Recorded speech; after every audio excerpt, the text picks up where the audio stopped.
The Israelites did evil in the eyes of the Lord, and for 7 years he gave them into the hands of the Midianites. Because the power of Midian was so oppressive, the Israelites prepared shelters for themselves in mountain clefts, caves, and strongholds. Whenever the Israelites planted their crops, the Midianites, Amalekites, and other eastern peoples invaded the country. They camped on the land and ruined the crops all the way to Gaza and did not spare a living thing for Israel, neither sheep, nor cattle, nor donkeys. They came up with their livestock and their tents like swarms of locusts. It was impossible to count them or their camels. They invaded the land to ravage it. Midian so impoverished the Israelites that they cried out to the Lord for help. When the Israelites cried out to the Lord because of Midian, he sent them a prophet who said, "This is what the Lord, the God of Israel, says. I brought you up out of Egypt, out of the land of slavery. I rescued you from the hand of the Egyptians, and I delivered you from the hand of all your oppressors. I drove them out before you and gave you their land. I said to you, I am the Lord your God. Do not worship the gods of the Amorites, in whose land you live. But you have not listened to me." The angel of the Lord came and sat down under the oak in Ophrah that belonged to Joash, the Abiezrite, where his son Gideon was threshing wheat in a winepress to keep it from the Midianites.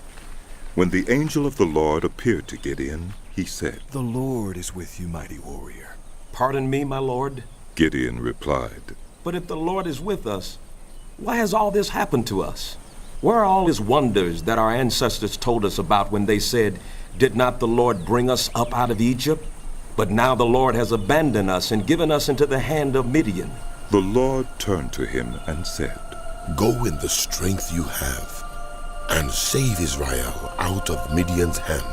Am I not sending you?" "Pardon me, my lord." Gideon replied, "But how can I save Israel? My clan is the weakest in Manasseh, and I am the least in my family." The Lord answered, "I will be with you, and you will strike down all the Midianites together." Gideon replied, "If now I have found favor in your eyes, give me a sign that it is really you talking to me. Please do not go away until I come back and bring my offering and set it before you." And the Lord said, "I will wait until you return." Gideon went in, prepared a young goat, and from an ephah of flour he made bread without yeast. Putting the meat in a basket and its broth in a pot, he brought them out and offered them to him under the oak.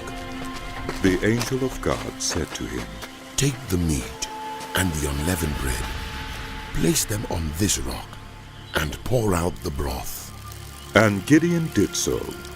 With the tip of the staff that was in his hand, the angel of the Lord touched the meat and the unleavened bread.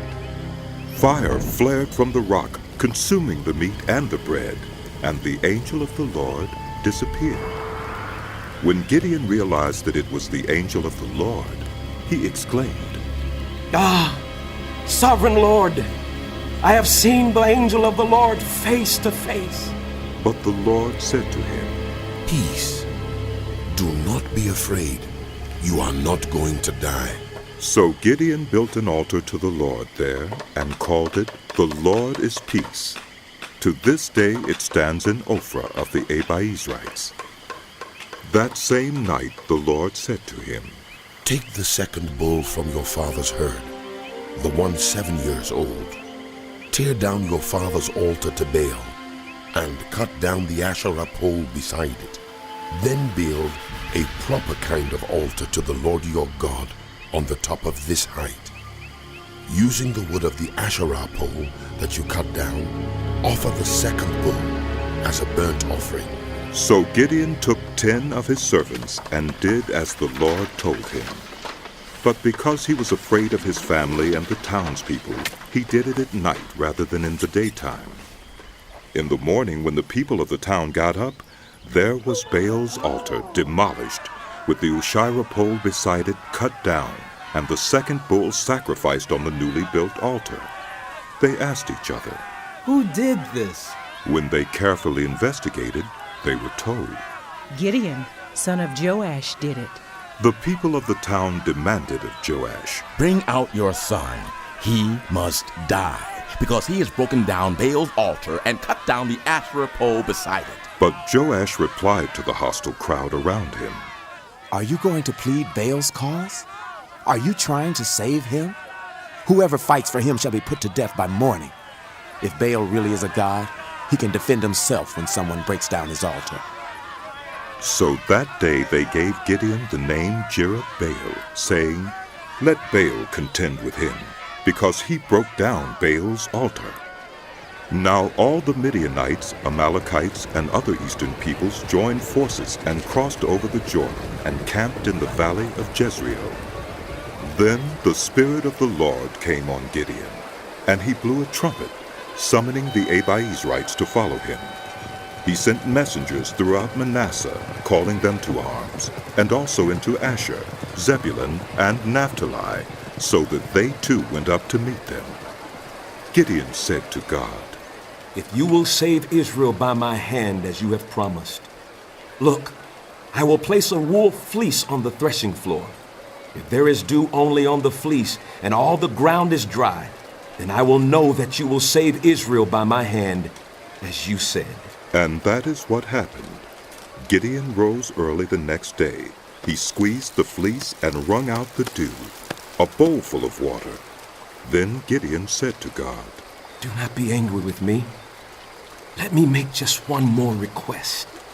Allow me one more test with the fleece, but this time, make the fleece dry and let the ground be covered with dew.